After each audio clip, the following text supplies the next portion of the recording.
শরীয়তপুরের বীর মুক্তিযোদ্ধা আব্দুল মান্নান খানের কবরে আগুন দিয়েছে দুর্বৃত্তরা। এটিকে কবর ও মুক্তিযোদ্ধাদের অবমাননা বলছেন স্বজন ও স্থানীয়রা। আর ঘটনা তদন্ত করে ব্যবস্থা নেওয়ার আশ্বাস দিয়েছে প্রশাসন।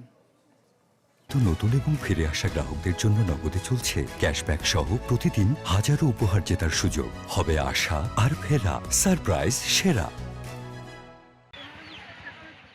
শরীয়তপুর সদর উপজেলার চর নিয়ামতপুর গ্রাম। এখানকার এই কবরেই শুয়ে আছেন বীর মুক্তিযোদ্ধা আব্দুল মান্নান খান। ২০১০ সালে মৃত্যুর পর নিজ বাড়িতেই চিরনিদ্রায় শায়িত করা হয় তাকে। কিন্তু বিজয় দিবসের ভোরে কে বা কারা কবরের উপর পাটখড়ি, গাছের ডালপালা ও পাতা জড়ো করে আগুন ধরিয়ে দেয়।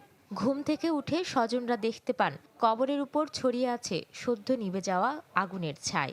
আর স্বাধীনতাকে তারা মানে না, এই জন্য একজন মুক্তিযোদ্ধার কবরের উপর আগুন দেওয়া হয়েছে। যারাই আগুন দিছে তাদের কঠিনত বিচার হওয়া উচিত, এটা মনে করি, কারণ এটাকে স্বাধীনতা অবমাননা করে। রাত্রে কয়টা বাজে আগুন দিছে জানেন? আমরা ঘুম থেকে 7টা বাজে উঠছে, ওইটা দেখি আগুনের ছাই পড়ে রয়েছে।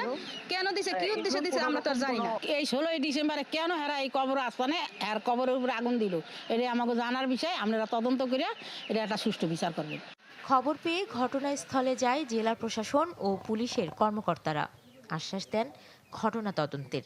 মৃত বীর মুক্তিযোদ্ধা তার মেয়ে আমাকে ফোন দিয়ে বলল যে আমার বাবার কবরে আজকে রাতে আগুন দেওয়া হয়েছে। ডিসি স্যারও ইনফর্ম হয়েছেন, এসিলেন্টকে সাথে সাথে ঘটনাস্থলে পাঠানো হলো। তো এইটার কি সত্যতা নিরূপণ সাপেক্ষে আমরা ব্যবস্থা নিব।